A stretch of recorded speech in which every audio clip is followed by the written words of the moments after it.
Language is often abused by people who have something to gain from abusing said language, and the existence of the term far right is probably the most salient example of that fact in our contemporary political moment. Many of you have probably heard, especially if you're on the right-leaning part of the spectrum, political spectrum, like I am, the term far right used derisively by many people, especially the media, and especially those people, as they're called NPCs, who take the media's narrative a bit too seriously without any critical thought or reflection. And it will often be applied to a wide variety of people. And the term has been used so much that oftentimes accompanying it in the minds of many people, many good people, is a feeling of disgust, a feeling of anger, or a feeling of shame. And the moment it is used, it discredits anything that person says in the mind of people who are captured by this abuse of language. But of course, a term so prevalent is also so ill-defined. Many of the people using the term far right can't tell you what it means. And if they can tell you what it means, they certainly won't tell you why it's important. And if they can tell you why it's important, they certainly can't tell you why it necessitates not listening to certain people. And if they can do that, then perhaps they are a tyrant of the mind. You need to avoid that person because they don't have a healthy view of human society, human relationships. But, of course, let us try to endeavor in an answer ourselves of the question, what is far right? Now, I must say, I must give credit where credit is due.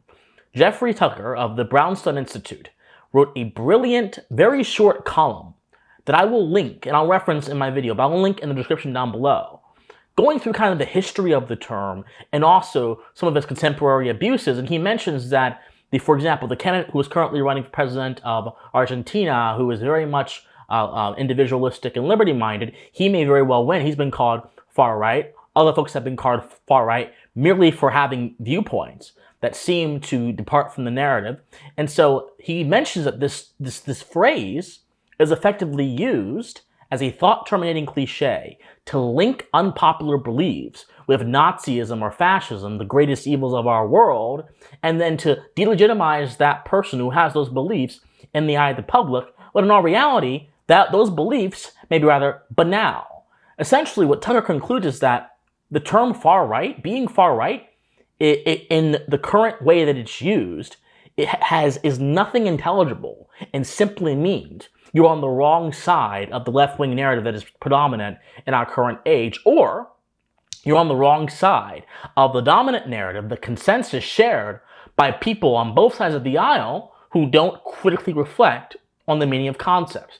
In other words, Tucker basically argues that far right is a slur word that comes from, if we want to go do the etymology of it, comes from, in history, the French Revolution, where there were some sides that would sit on the right and other sides that would sit on the left, and they were characterized by their political beliefs. Then you fast forward to Germany, where American progressivism came from.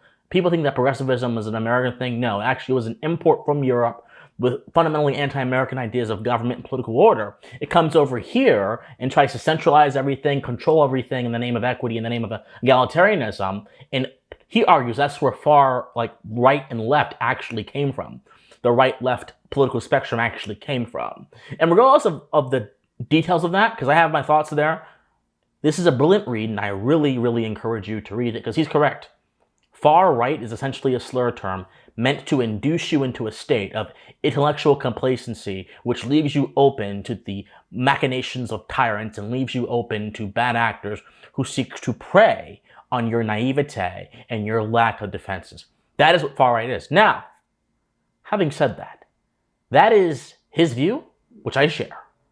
But there are other points I want to make about this term that may not seem so obvious to all of you, that are going to be important in defending the mind and defending the nature of reality from this abuse of language. Think about it, my friends. What is language? Language is the product of the faculty of speech. Speech being that part of your being which produces intelligible words and concepts that is unique to human beings, that allows man to understand the world around him, and also, consequently, allows man to pursue the spoils of the world, to build things, to create civilizations, to understand abstract concepts, and then embed abstraction into reality. And so language is merely a result of this uniquely human process, this uniquely intelligently designed human process. And so language, being a vehicle to understand the world, is by necessity a vehicle towards the truth. If you can confuse the language, you can confuse someone's ability to interact with the world, to interact with reality, and you can therefore make them think what you want them to think. This is why I emphasize philosophy so much in my videos, because philosophy, a proper understanding of philosophy, not this nonsense they teach in the academy today, but a proper understanding of philosophy, the science of reality, which seeks to understand reality through different lenses and different subject matters, will teach you the art of etymology, by which you can identify the core meaning of a word by looking at its origin and tracing its origin and development throughout history, and then therefore you have a holistic understanding of a concept that won't be taken away because a particular person or a particular group of people use that meaning at a particular period of time. Your language, your understanding of reality will transcend the provincialisms, will transcend the sort of unique facets of your era if you study philosophy. And so when we ask ourselves, however, how the word far right connects with reality, it doesn't connect very well if we're truly understanding what that means. As I mentioned, far right is another term used today to abuse language to produce a certain effect. And it's in the same class of other terms that have been used in a similar way to produce similar effects. And the word I'm thinking of right now is extremism.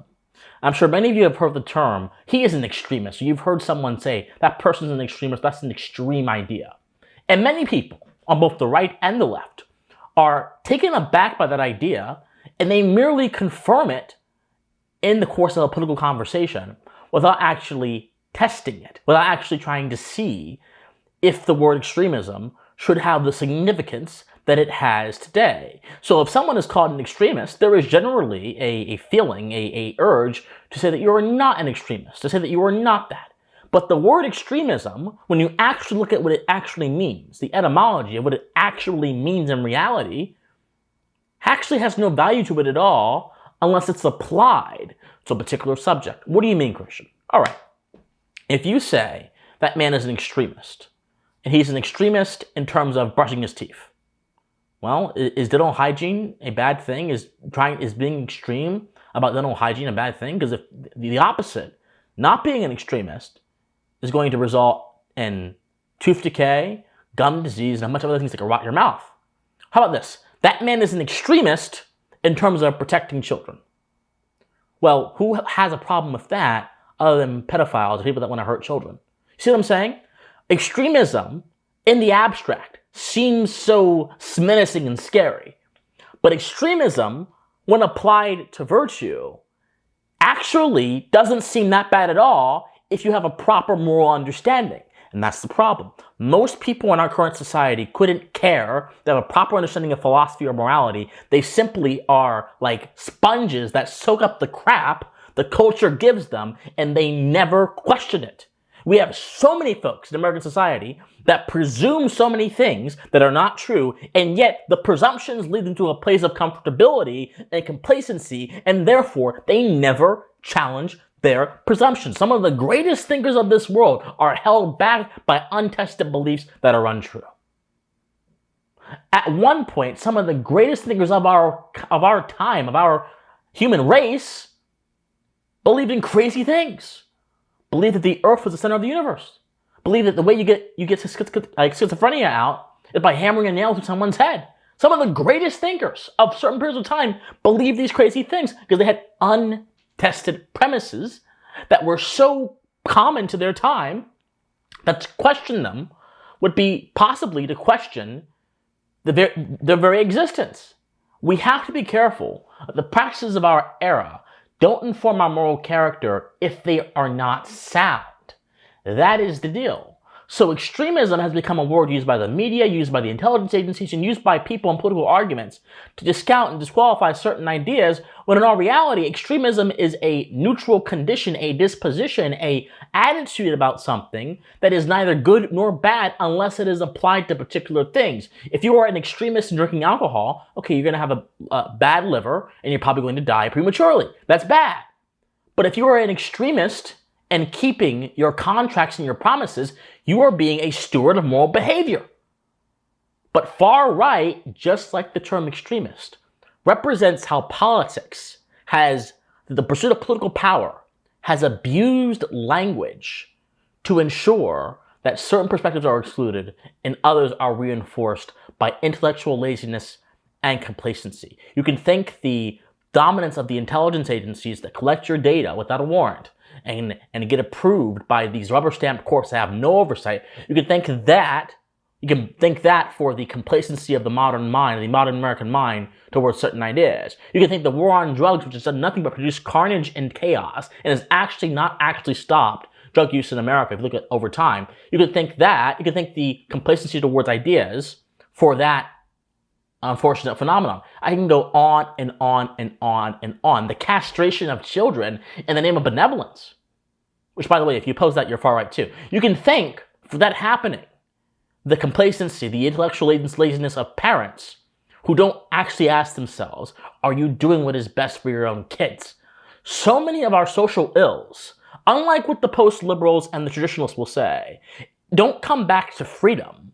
They come back to ignorance. I'll say that again. Most of our social ills, unlike what the authoritarians who wish to control you on both sides of the aisle will say, don't come back to freedom of choice, they come back to ignorance. And if you act ignorantly, you may be acting under your free will, but you're not acting with the full informed consent that you need to be a well-functioning individual. So once again, this idea of extremism and how it's used, and the idea of far right and how it's used, both reflect abuses of language to ensure the establishment, to ensure bad actors continue to have hold over political power. But frankly, I'll be controversial here. It's about time that we've abandoned the left-right dichotomy in America. The left-right dichotomy is not really a useful tool in understanding political distinctions in such a way that would allow us to interact with them fruitfully, but rather the left-right dichotomy is merely a tool used by political scientists to categorize beliefs in an academic setting so they can theorize and rationalize and make sense. And while I definitely don't dispute that, I don't necessarily criticize that, but I do say, for making sense of our political condition, the left-right dichotomy is so muddled. I'll give you an example. If you say a conservative, right, that'll be on the right side of the left-right spectrum. But an American conservative is going to be distinctively different from a Tory, a British conservative in Britain. Whereas an American conservative, properly understood, are foundational thinkers, meaning they believe that there are certain things innate to human nature that reinforce man's position in society. These things in the American sense are called natural rights, universal rights, which transcend society and are found in human nature, and they will then have all the political judgments attached to that idea. Whereas a British conservative might very well say, in the tradition of Edmund Burke, who was one of the premier British conservatives in history, might very well say, well, no, political order is not attached to universal or natural rights. Political order is instead attached to the history and the traditions and norms of a particular people at a particular time in a particular place. Those are two very different conceptions of conservatism, one of which is more to do with thinking in the mind and reason, the other of which is more to do with concrete traditions that may not have much ideological content, but simply have an affection in the hearts of people. British conservatism, properly understood, is merely an affection of the heart, an emotionalism applied to political order, whereas American conservatism is a rational rendering of man's human nature, and then a deduction from that, the principles necessary to ensure human flourishing and to ensure just political order. How in the world can you say those two worldviews are on the same side of the spectrum? You can't. Also, need I mention the policy differences between British conservatives and American ones? British conservatives support gun control, they support speech codes, they support socialized medicine, universal health care, whereas American conservatives are typically skeptical of all those things. And these policy positions are downstream of the broader philosophical foundations that underpin the two different worldviews, American conservatism and British conservatism, that I just outlined. If you believe that tradition and culture and the perpetuation of that solely deviating from really any general broad ideas, then you can justify a lot of immoral stuff quite easily. Whereas if you have a set moral framework, bound by first principles, bound through reason, it's much harder to justify those same atrocities in any sensible way. Let's go on the left now. Let's say you have a set of leftists that are called the syndicalists. They believe in worker supremacy, government by workers. Let's say you have leftists that are like center-left, very milquetoast, or like neoliberals, people that believe in market capitalism with significant regulations, and that also believe in funding wars and things like that. So not really free market capitalists, but just people that believe in government control over mechanisms of the free market. Well, a syndicalist and a neoliberal are so dramatically different in their outlook because the neoliberal might be willing to trade the worker, theoretically, if it meant advancing some of his pre-established political interests.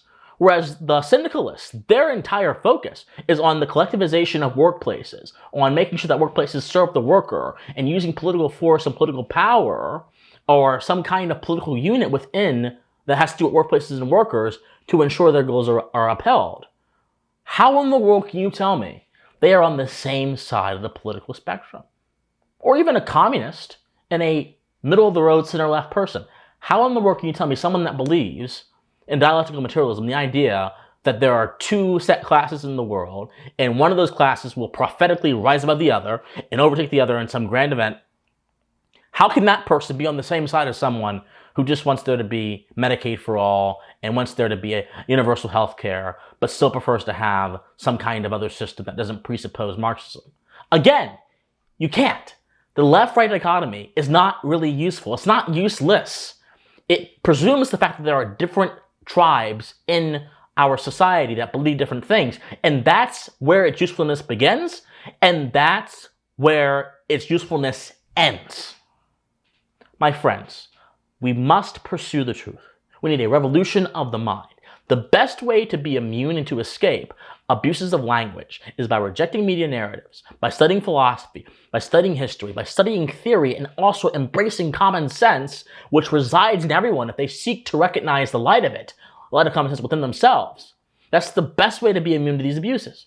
Because so long as people can be abused into believing absurdities and falsehood, so long will our political order conform to illusion, conform to falsehood, and conform to injustice, at the expense of anyone that believes in truth, and that believes in justice. And unfortunately, as history has shown us, as a man thinketh, he doeth. If you can make someone think a certain thing, it won't be too long until they do things in accordance with their thoughts. And if a bad enough person has the ability to infect your thoughts with their twisted ideology, born of emotionalism, born of anti-reason, born of immorality, then they can make you do things that are emotional, that are anti-rational, that are anti-reality, and that are immoral. And as we have seen from the great tyrants of history, as we have seen even recently with the COVID lockdowns and the compliance that happened with normal everyday people, this can not only happen, it has happened, and continues to happen. Reverse the tide, study philosophy, study history. If you want to help me in my mission to bring forth this revolution of the mind, like this video, comment on this video, share this video, subscribe to this channel. If you want to donate to me, financial help helps a lot. PayPal, Patreon, locals, all of that is in the comment section down below. I love you guys so much, and please, please, please, please, please, you better stay pensive. Bye, everyone.